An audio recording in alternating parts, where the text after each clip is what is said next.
Weather Channel tonight at 5 o'clock. They had a segment on how to dress. I mean, how to dress.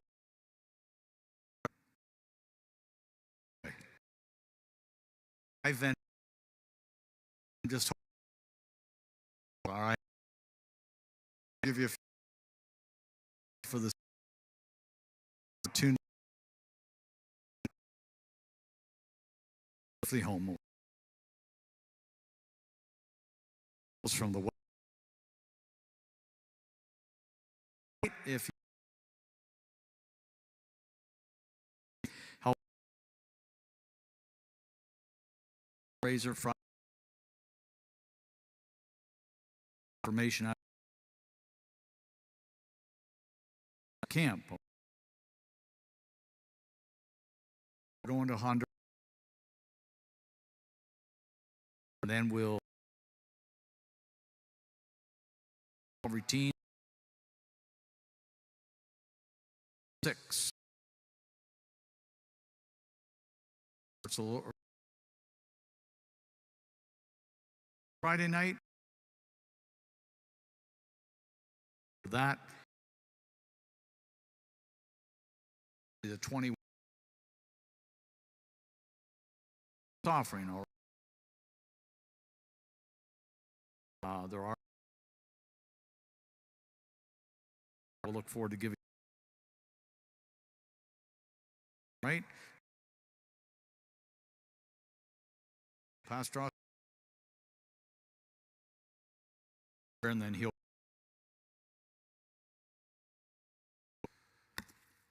We're going to go ahead and start with our missionaries. If you open it up, the one on what I would call the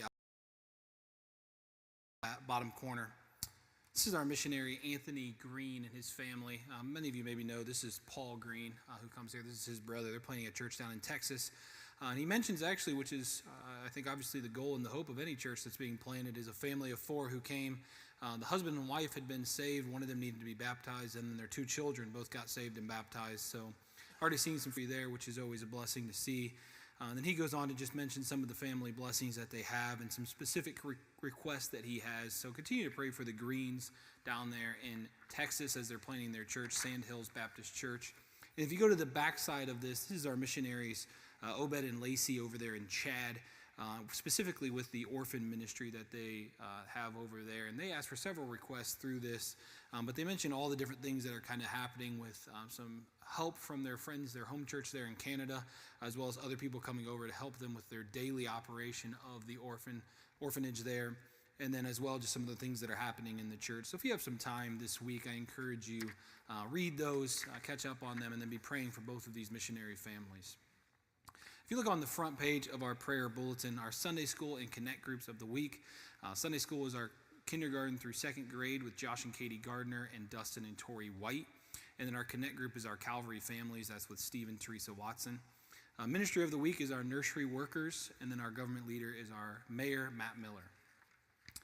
On the inside, several updates that I have for you, some that are written there and some that are not. And then we'll have men in the back if any of you have any updates or additions. The first one, pray for Crystal Rife. She is having surgery this Friday. I know she would appreciate that. Continue to pray for Barry Rumsey. This is Alicia Williams' dad. We've been praying for him for several weeks. He did have that heart ablation today. Pray for Cameron Cole and his family. His grandfather, Bing Cole, passed away.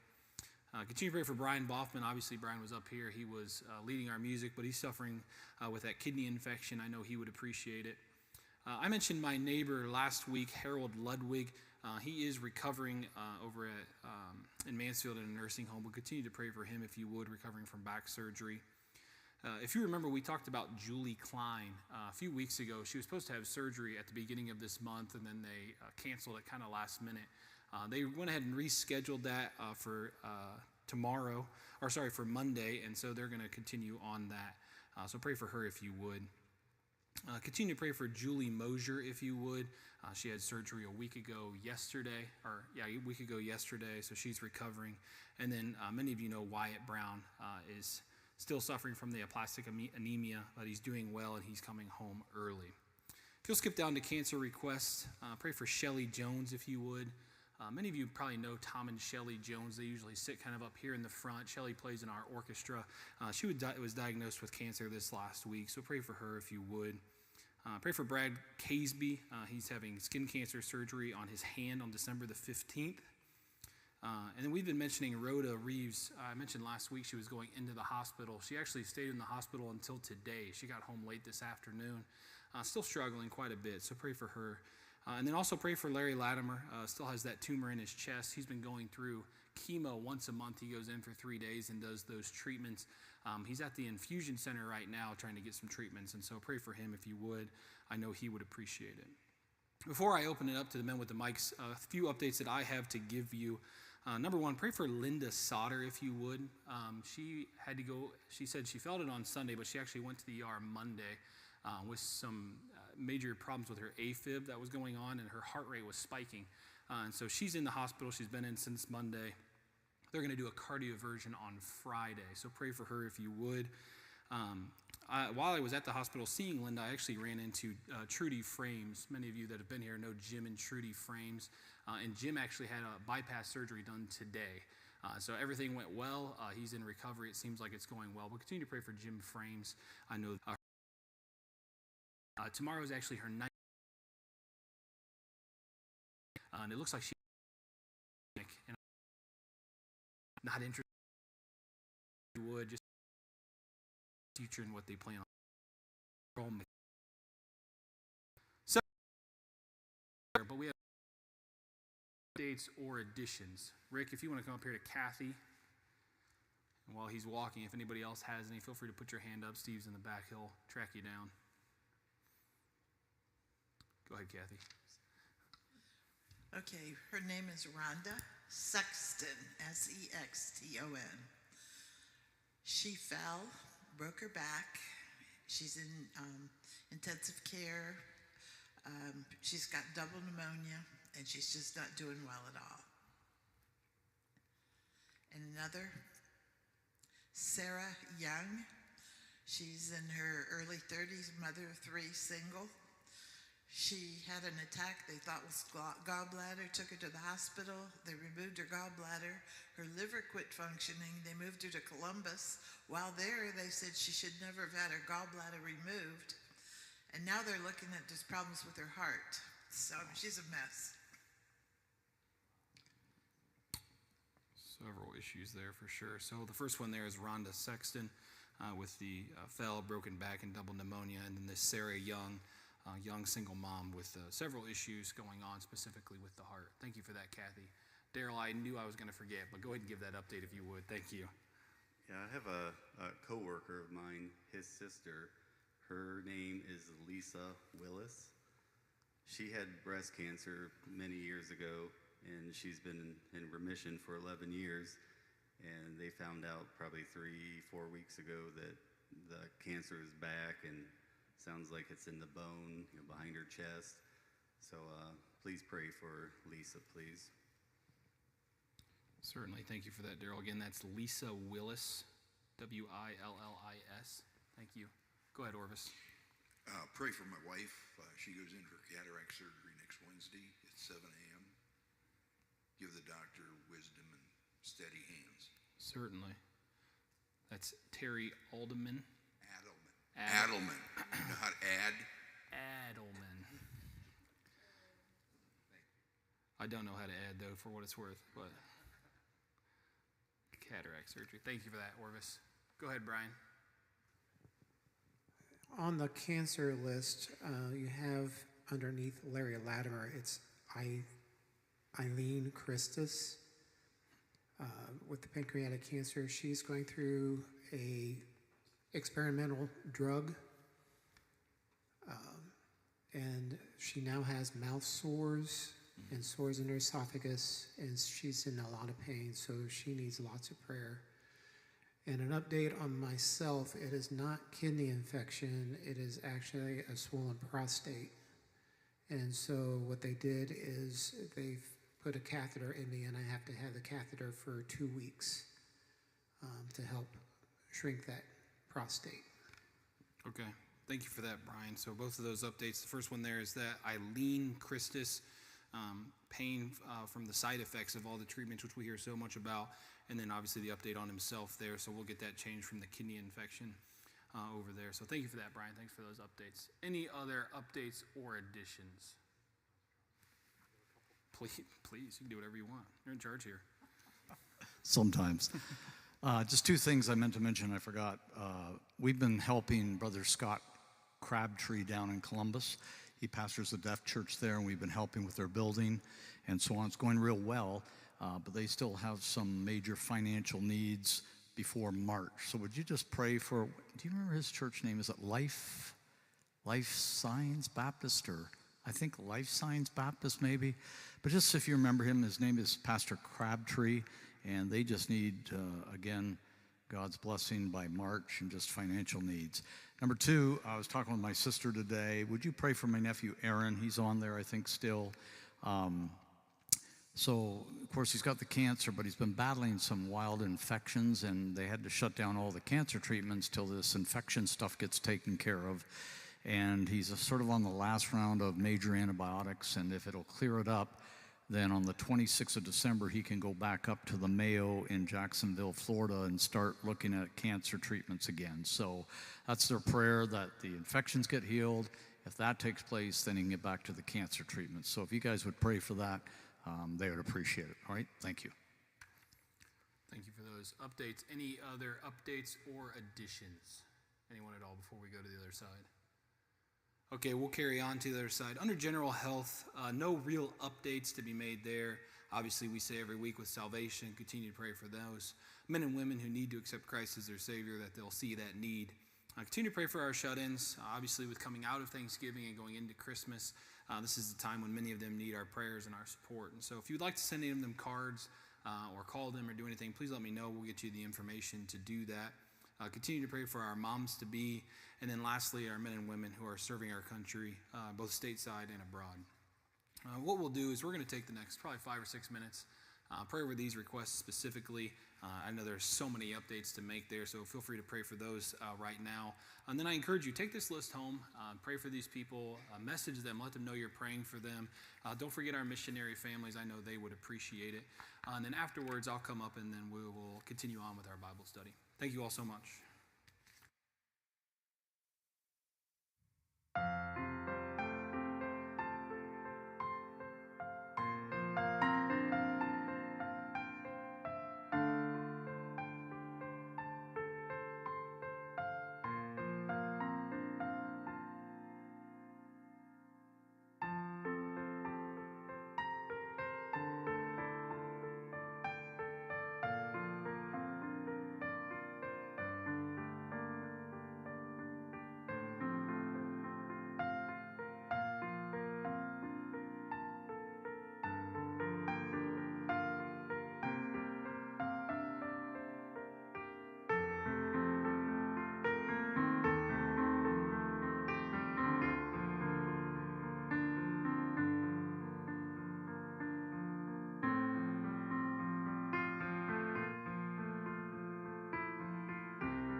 Deuteronomy chapter 8. Deuteronomy chapter number 8. We're going to do our best to look at this chapter, this chapter rather, in its entirety tonight. Probably not reading and studying every verse specifically, but understanding exactly what's going on here. And I'll try to give some context after I read this verse. But if I could give this lesson a title, I would call it The Danger of Forgetting God. The Danger of Forgetting God. And Deuteronomy 8 is actually Moses speaking, and we'll dive into what he's doing here. But he's really giving a sermon to the children of Israel. And so I found it's much easier to steal somebody's sermons than try to prepare your own. And so we're going to look at what he's saying. I'm just going to read the first 6 verses here in Deuteronomy chapter 8, and then we'll dive into exactly what's going on. It says in verse 1, all the commandments which I command thee this day shall ye observe to do, that ye may live and multiply and go in and possess the land which the Lord sware unto your fathers. And thou shalt remember all the way which the Lord thy God led thee these 40 years in the wilderness, to humble thee and to prove thee, and to know what was in thine heart, whether thou wouldest keep his commandments or not. And he humbled thee and suffered thee to hunger, and fed thee with manna, which thou knewest not, neither did thy fathers know, that he might make thee know that man doth not live by bread only, but by every word that proceedeth out of the mouth of the Lord doth man live. Thy raiment waxed not old upon thee, neither did thy foot swell these 40 years. Thou shalt also consider in thine heart that as a man chasteneth his son, so the Lord thy God chasteneth thee. Therefore thou shalt keep the commandments of the Lord thy God, to walk in his ways and to fear him. Looking at this passage here, if I could give you the big idea, is that the greatest threat to our faith is not suffering, it's forgetting. The greatest threat to our faith is not our suffering, but rather our forgetting. And so for me, whenever I read a passage like this, and maybe some of you are much better Bible scholars than I am, and you can read everything in its context, but sometimes I feel like when I open my Bible and I read, it feels like you're walking into somebody else's conversation. Have you ever done that? And they're talking and they're going back and forth, and you're like, wait, who said that? What's going on? And that's how I feel. So I always like to go way back and figure out exactly where we are. Now I understand I'm talking to a group of people here who know most of these things. So this is really to serve as a reminder to lay the context of Deuteronomy 8 and what's going on here.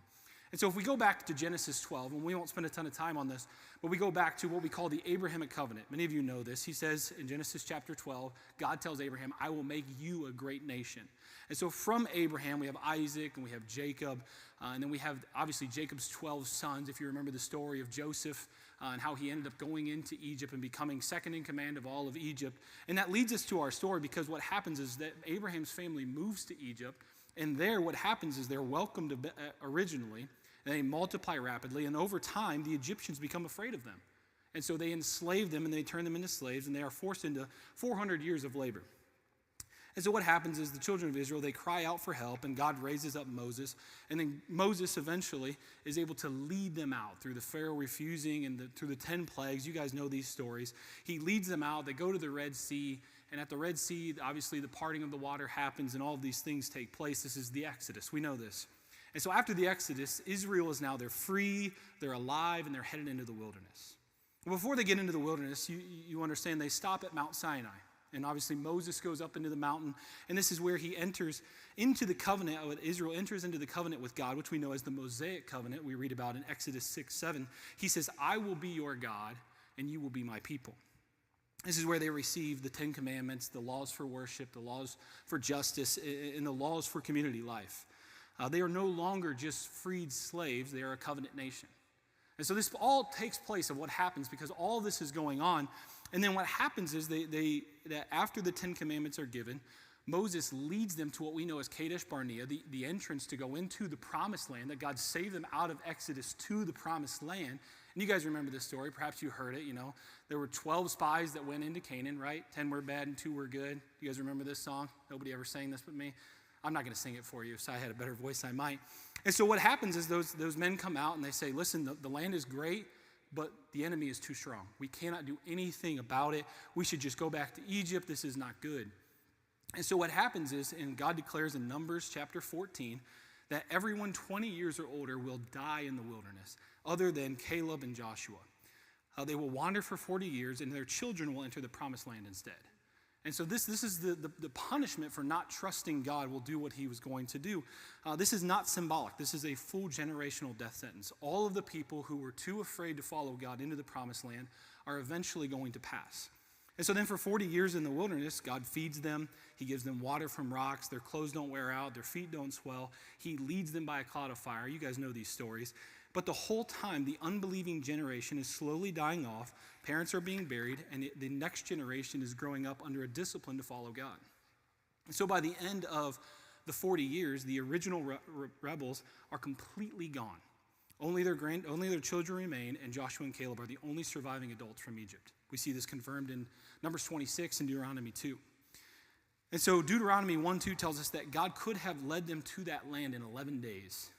But rather than that, they wandered for 40 years because they didn't believe. You guys know this story. I'm just reminding you of where we're at. And so, but God was not just changing their location. He was changing their nature. He was changing who they were. I heard somebody say this way: slaves can leave Egypt in one night, but Egypt takes 40 years to leave the slaves. And that's what was happening to the children of Israel. And so we know Moses is giving this sermon here in Deuteronomy 8, but Moses himself does not get to enter the promised land. You guys remember this story when God tells him to speak to the rock, and what does he do?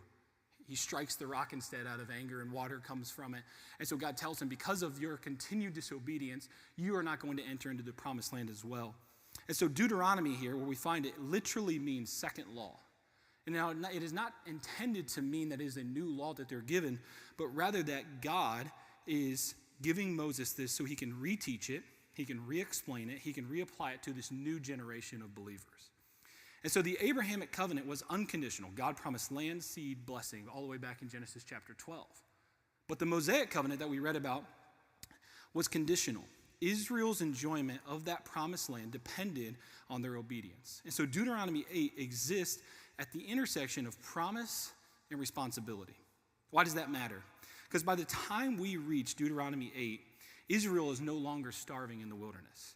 They are organized, they are trained, they are ready to settle, prosperity is right in front of them, and God knows something dangerous. Success will test them more than slavery ever did. And that leads us to Deuteronomy 8:1, is that Moses is telling them, remember how God led you. Look at verse 1 with me one more time, if you would.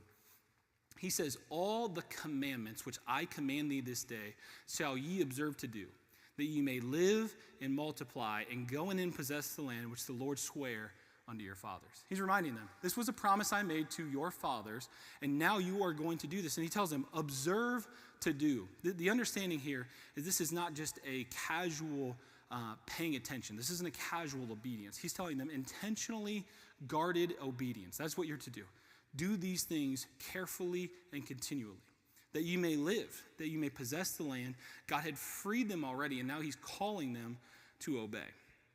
What happens, I think, often is we see obedience as a restriction. Moses is framing it here as protection. He's telling them, do what God has called you to do, and then you will possess the land. Every command of God flows from his desire for our flourishing. Think of this, the protection that they were given in following what God had called them to do. Several years back, Haley and I did a trip out west. We flew out to Los Angeles, and we rented a car, and we drove up Route 1. Some of you have maybe done this. It's a beautiful journey to go up and see all these different things that Haley slept through most of. It's a beautiful journey, though. And at the end, we kind of circled back around to Los Angeles, but we stopped at Yosemite. Maybe some of you have heard of Yosemite. I had never really known much about it, but they have these massive rocks that you can kind of walk on down to, and it seems 1,000 feet off the ground or thousands of feet off the ground. And it was interesting because they had this one part where there were guardrails on either side and you could walk up. But once you got on top of the rock, there was nothing holding you back. And I remember, I don't know what it was. Like, I've never felt like I was extremely afraid of heights.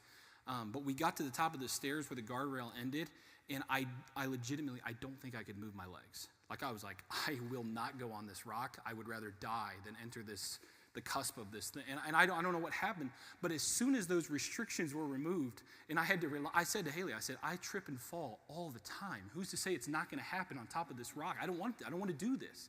And it makes me think of this very moment here with Israel, is these are guardrails that they were given to protect them. Look how he continues in verse 2. He says, and thou shalt remember all the way which the Lord thy God led thee these 40 years in the wilderness. He says, to humble thee, to prove thee, and to know what was in thine heart, whether thou wouldest keep his commandments or no. Think of this, because he says, remember. This is interesting because remembering here, the word that's used is not just a mere, this comes to your memory. It's an intentional act, right? I think of it this way. If you've been to perhaps a funeral or maybe a graduation party, remember how they have the photos. Oftentimes you'll see a collage of photos, whether it's at a graduation party or at a funeral, they'll play through the photos. What's the point of those? It's to bring to you the remembrance of the good times with that loved one. To bring to you those remembrances. It's an intentional, hey, remember what we did. Remember these trips. Remember all those things that happened. That's what he's saying, is bring to your mind with intention. And he says, remember all the way which the Lord, not just the highlights, the hard days, the bitter days, the confusing days. Remember all of those things you went through. 40 years, I bet there were some good ones and some bad ones. Remember those.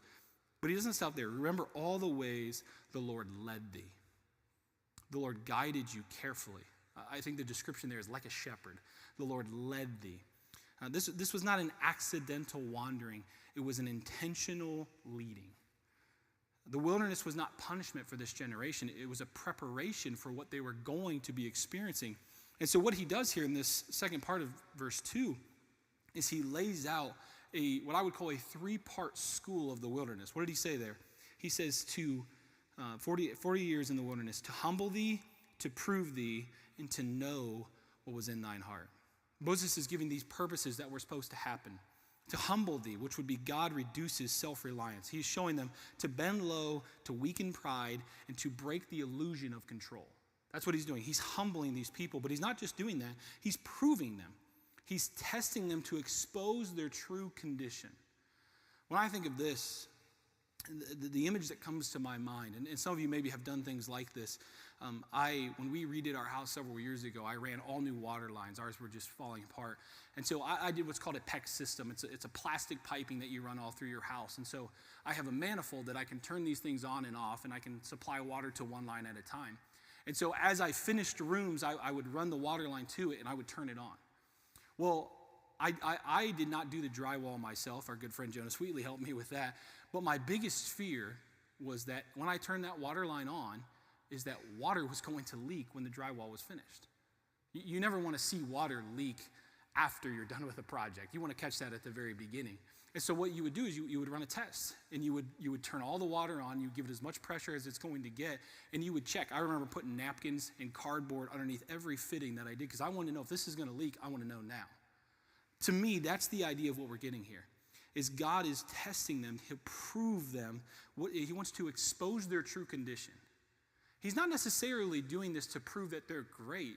He wants them to see what they really are. And then he finishes in the last one, to know what was in thine heart. Not because God lacked information, but because Israel lacked awareness of their own hearts. Someone said it this way, this is not an epistemological testing, for this is not for God to gain knowledge. But rather, it's a revelatory testing for Israel to see themselves as God has already saw them.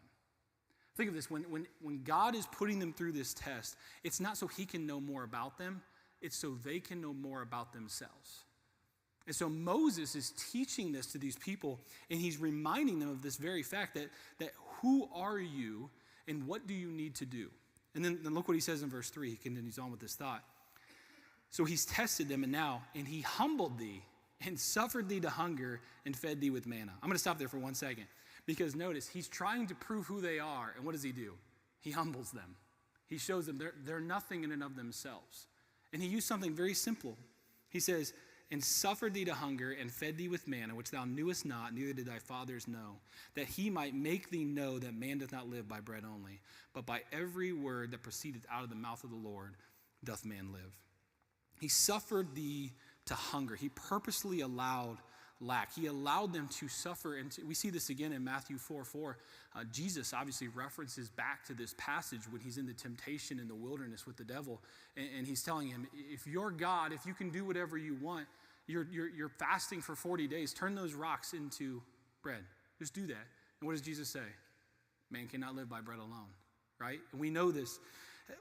When we see the way this is playing out, is that the purpose of manna is that he might make thee know that man doth not live by bread only. He's making them understand they cannot provide for themselves what they need. They need to rely on God. In Deuteronomy, the word gives life. In Matthew 4, the word defeats temptation. In John 6, Jesus says he himself is the true bread.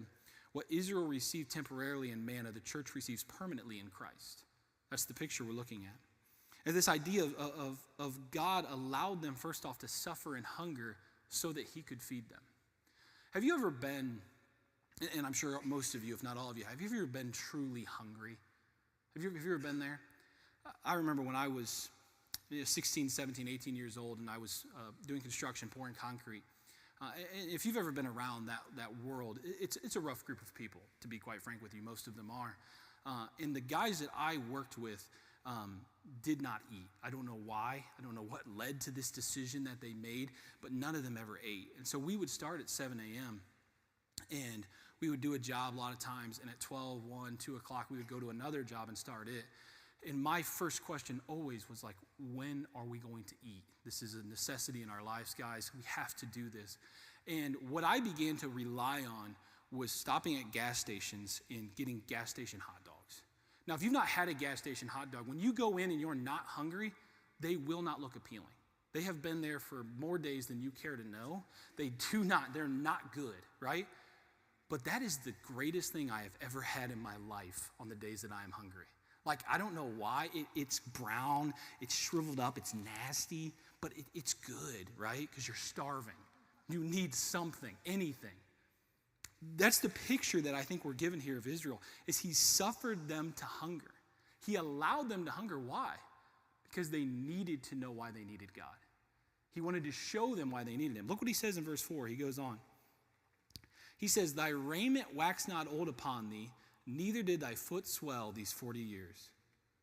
Listen to this. The garments that they wore over 40 years, I never really thought about this. The garments that they wore for 40 years never really got old. And he goes on to say something small. Your feet never swollen. Have swelling. I don't know what the word there is, but they never did that. God gave them the small, the quiet, the unnoticed graces to continue on in the wilderness. So much so that Moses feels the need to point it out, is that for these 40 years this happened. God didn't just deliver Israel, he sustained them. Every single day for roughly 14,600 days, God gave them the needs that they had. And it makes me ask, what quiet mercies has God sustained you and I with that we rarely thank him for? The breath, the safety, the daily strength, the spiritual endurance to go through, the provisions that we barely notice. Have you ever done anything? Several months ago, I was working on my house, and I was not paying attention, and I smashed my finger with a hammer. And if you have not done this recently, I don't advise it. It's not enjoyable. And I smashed, I think it was I don't know why. I must have been trying to hit something with my left hand, and it might as well not be there. It's completely worthless. I don't know why I even have a left arm. And I missed, and I hit my thumb so hard. And I didn't cry, but I thought about it a couple times. But for several days, it kind of blew out underneath. Have you ever done that, where it kind of just opens up the wound underneath your fingernail? This is very descriptive. I thought you guys would enjoy this on a Wednesday night. And so it did that, and for weeks, I felt like I could not use that thumb. Now, just standing here talking to you, I would think this thing, it does nothing. I don't need my thumb. What's the purpose of it? It's amazing the things you cannot do when you can't use your thumb. I couldn't button my shirt. I couldn't text. I couldn't do anything. I was sitting on the TV just trying to flip the remote. I had to have Haley come do it for me. There was all kinds of problems I was having, all because of that one small, insignificant thing that I didn't think of. Think of the children of Israel. They're wandering in the desert for 40 years. All of the things that could have gone wrong, and Moses dives into some of these in verses 7 through 9, all of the things that could have gone wrong, yet God sustains them daily. Verse 5 says, thou shalt also consider in thine heart that as a man chasteneth his son, so the Lord thy God chasteneth thee. Think of this. Consider in thine heart. This is think deeply reflecting, internalizing. Think of these things. And he uses a very peculiar word here, chasteneth. The idea of there, to go back to the original, the yasar is what it would be, is a corrective training. It's not a punishment. It's a corrective thing that you're trying to teach somebody. Now, most of you know, obviously, we do not have children. And so when you're 30 years old and you don't have children, you invest way too much time and energy into your dogs. And so I have dogs that I have invested a lot of time and energy into that are worse than dogs that people don't invest any time or energy into. And so we got this dog several years ago, and we had all these ambitions of making it learn all these tricks, and then we realized we didn't know what we were doing, and so I had to take it to school. And listen, there's a defeat in this world when you have to pay to take your dog to a school for someone to teach you how to tell a dog what to do. It's just something you don't really want to admit. It's something you don't want to be there for, but we did it. And one of the greatest things that we learned in that schooling with this lady teaching us is, number one, she said, you're the problem, not the dog, which was felt kind of rough, honestly. I didn't think it was necessary. But the biggest thing they taught us was a thing called a recall. And what she was saying is, when you say your dog's name, you need to know that dog's going to come right away. When you say her name, no matter what situation you're in, you need her to come right away. And here was the reason why. She said, you never know if that dog is running in front of a car or running somewhere it shouldn't be or chasing after a deer. That dog needs to know when you say its name, it comes back to you immediately. And she said, it seems like you're being rude and you're being mean and you're being aggressive, but what you're doing is you're actually protecting that dog. And I thought about that, and it seems to me that's kind of the idea that we're getting here, is that when you look at this, I consider thine heart as a man chasteneth his son, so the Lord thy God chastens thee. Is that when God sent these children of Israel into the wilderness to wander, it seemed like a punishment, but he was just training them for something better. He knew the generation before them was not prepared to enter the promised land. And so what he did is he trained a whole new generation to do the things that God had called him to do. We don't have time to turn to Hebrews chapter 12, but if we did, it would illustrate this idea of chastening his son. It would be the idea of a father who chastens after his child, who tries to correct his child, who tries to get his child to understand these things for the child's own good. God disciplines those that he loves. The wilderness is not a sign that God has abandoned you. It's proof that God is your father. He disciplines to shape your heart, not crush your spirit. Look at verse 6 with me, if you will. Therefore, thou shalt keep the commandments of the Lord thy God, to walk in his ways and to fear him. This is the last verse we're going to really dive into, and then we'll somewhat skim the last verses till the end. But when he says, therefore thou shalt keep the commandments of thy God, this is a response. So we have God's discipline and faithfulness in verses 1 through 5. Now, what are we supposed to do? He says, number one, keep the commandments. Keep these things. He's referring back to what we talked about at Mount Sinai, the law that was given to Moses. And so there's 3 laws that they were really handed that were all encompassed in this Torah. We have the moral law, which is the unchanging, that shows what righteousness looks like. We have the civil laws, which was governing Israel as a nation. These were penalties, these were wars, these were justices, all these things. And then the ceremonial laws were how is Israel to approach God? Sacrifices, feast days, and what foods that could be eaten and whatnot.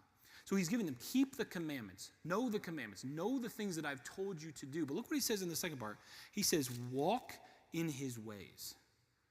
Moses is reteaching a whole generation of people before they enter the promised land. He tells them to keep the commandments of God and walk in his ways. Now, I would submit to you, these two things do not mean the same. Keep the commandments of God is follow what God has called you to do. But walk in his ways shows that obedience is a lifestyle, not an isolated incident. Obedience is a lifestyle. And so what he's telling the children of Israel to do is, how can you walk in his ways? I wrote down 3 ways. Number 1, by imitating God's character. If you're going to walk in his ways, you're going to imitate what he does. How do you imitate the character of God? First off, you have to know the character of God. You have to have a relationship with God so that you can do what God has called you to do and imitate his character. Secondly, would be adapting God's values. Taking the things, what is important to God and why is it important to me? And then thirdly, I wrote down, choosing what pleases God even when no explicit command exists. I would argue this is the hard part of walking in his ways, is it not? Because what's really easy for us to do, I say it's really easy, we struggle with it still. But what's easy oftentimes is the things that are explicitly commanded. Those are easier to follow, are they not? However, choosing to follow God when we're not given explicit details on how to do so becomes difficult. And so Moses is writing to these people and he's saying, listen, God gave you commandments, but he may not have touched every crook and cranny of what you're going to face in the promised land. And so what he tells them is walk in his ways. Keep his commandments, walk in his ways. And the last thing, I think this covers everything, fear him. Keep his commandments, walk in his ways, fear him. So what do? Know God, live like God, fear him. This is not a mere afraid of what God is going to do. It's a reverence. It's a respect of who is God and how do I follow after him. Obedience is the bridge between the discipline that they experienced in the wilderness and the blessing that they're going to experience in the promised land. I don't have a ton of time to go through verses 7 through 9, but to skip through them, this is describing what this promised land is going to be like. He tells them there's water, there's fruit, food, minerals, materials, resources. This is not for survival. It's for stability. It's for growth. And so while the wilderness required these daily miracles of manna to keep them afloat, the new promised land is going to require responsibility, stewardship, and faithfulness in this prosperity that they're going to have. But look what he says in verse 10. He just talked about everything the new land has to offer. And he says, when thou hast eaten and art full, then thou shalt bless the Lord thy God for the good land which he hath given thee. He's reminding them that when these things happen, when God fills our hands, your mouth must respond in praise. That's kind of essentially what he's getting at. And so what he's saying, this is where we anchor our heart in understanding that gratitude, thanksgiving, is God's built-in defense against spiritual pride. But look, he goes on in verse 11. He says, beware that you forget not the Lord thy God, and not keeping his commandments and his judgments and his statutes, which I command thee this day. Lest when thou hast eaten and art full, and hast built goodly houses and dwelt therein, and when thy herds and thy flocks multiply, and thy silver and thy gold is multiplied, and all that thou hast is multiplied, then thy heart be lifted up, and thou forget the Lord thy God. Does that sound familiar at all to you? Because this is what he's saying. When you've eaten so much that your belly is full, and when you've gained everything you can possibly gain, and when your house is big and it's great and it's everything you could ever want, when you've achieved success, what does he say in verse 14? Then thine heart be lifted up, and thou forget the Lord thy God. Notice what we said earlier, is the danger of forgetting God comes through success. The danger of forgetting God can often come through success. And so he gives this warning. He describes a slow drift of success that as things get better, Charles Spurgeon says it this, I believe that it is easier to stand adversity than prosperity, for in prosperity we forget God. He shows what happens internally. Spurgeon also says the human heart is a perpetual factory for idols. And so Moses is reminding these people, he just gave them this whole background. Here's what God did for you. And he says, keep his commandments, follow his ways, fear him, and then he gives them this warning. And he's saying that in the prosperity that you're going to face, obedience is something that's going to be required. I wrote down here, pride is not loud rebellion. It's a quiet replacement of God with self. Pride is not loud rebellion. It's a quiet replacement of God with self. Let's continue on in verse 14. We stopped about halfway through. And thou forget the Lord thy God, which brought thee forth out of the land of Egypt from the house of bondage. Look what it says in verse 15. Who led thee through that great and terrible wilderness, wherein the fiery serpents and scorpions and droughts, and where there was no water, who brought thee forth out of the rock of thine, who fed thee in the wilderness with manna, which thy fathers knew not, that he might humble thee, and that he might prove thee to do thee good at thy latter end.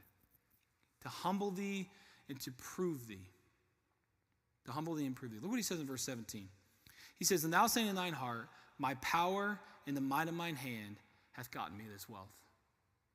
He's reminding them of all the things that God has done for them. And then he's saying in moments like this, when you say, I did this, you erase God from your success. This is not a spoken pride, but it's an internal theology. It reframes success, growth, and provision as self-produced rather than God-enabled. Pride says, my hand did this. Faith says, God's hand carried me here. Look what he says in verse 18. We're done. But thou shalt remember the Lord thy God, for it is he that giveth thee power to get wealth, that he may establish his covenant, which he sware unto thy fathers, as it is this day. The danger of this verse is not wealth. It's attribution. God is not threatened by your success. Understand that. God is not threatened by our success. He is threatened by our redefinition of who caused it. God's existence in my life is not threatened by me or you being successful, whatever that may look like. He is successful by our redefinition of how we got there. Because what happens is God gives us energy, he gives us intellect, he gives us opportunity, he gives us endurance, he gives us timing, and blessings exist to advance God's covenant, not to inflate our ego. He finishes off in verse 19 and 20. He says, "And it shall be, if thou do at all forget the Lord thy God, and walk with after other gods, and serve them and worship them, I testify against you this day that ye shall surely perish. As the nations which the Lord destroyeth before your face, so shall ye perish, because ye would not be obedient unto the voice of the Lord your God." One commentary says this: forgetting God is not amnesia, it is functional displacement. God is still believed in, but he is no longer actively consulted. He becomes theology instead of authority. Memory shrinks, confidence grows, dependence fades. Think of that in your own life. The more we begin to know the Bible, if I can say it this way, and the dangers of God becoming theology rather than authority. James talks about this, having a head knowledge of God rather than a heart knowledge of who he is. The warning is not emotional, it's historical. We understand, looking back at Deuteronomy 8, that Israel's future will prove this pattern. Everything Moses warns them about happens. Judges obviously continues as the cycle of forgetfulness. Kings is the corrosion of leadership. Prophets are God begging his people to remember. And exiles, what happens when the memory finally dies. That shows that Deuteronomy 8 is not just a theory, it's a prophecy. God is not abandoning them, they are abandoning him. And so the greatest tragedy, I think, in this chapter is not that God judges these people, which we know will go on to happen. It is that his people will go on to forget him. Moses is giving this new generation who spent 40 years in the wilderness all the provisions necessary to enter the promised land and to have the success that they're going to have, but to still continue to lean on God because of it. Yet what happens? We know the greatest threat to our faith is not suffering, it's forgetting. And as we look at the story of Israel, and we look at what happened, may we draw reflections in our own life, and may we not forget what God is doing in our lives. I think I can look across this room, and I'll say maybe we don't all have all of our wants, but I think we all have all of our needs. I think we're a very comfortable people. We're very prosperous people. And God has given us so many things, and in that comfort, there's danger in forgetting God. Most of you remember what God saved you from, even if it was at a young age or an old age. Most of you remember what God saved you from. But the further we are away from that, the more comfortable we get in who we are. And when we understand that, when we feel like we are how we got success, and we forget what God did in our life.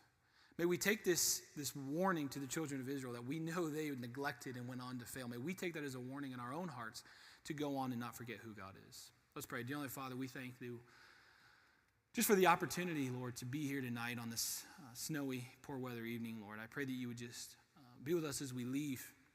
May we remember the truths that Moses spoke up here in Deuteronomy 8, Lord.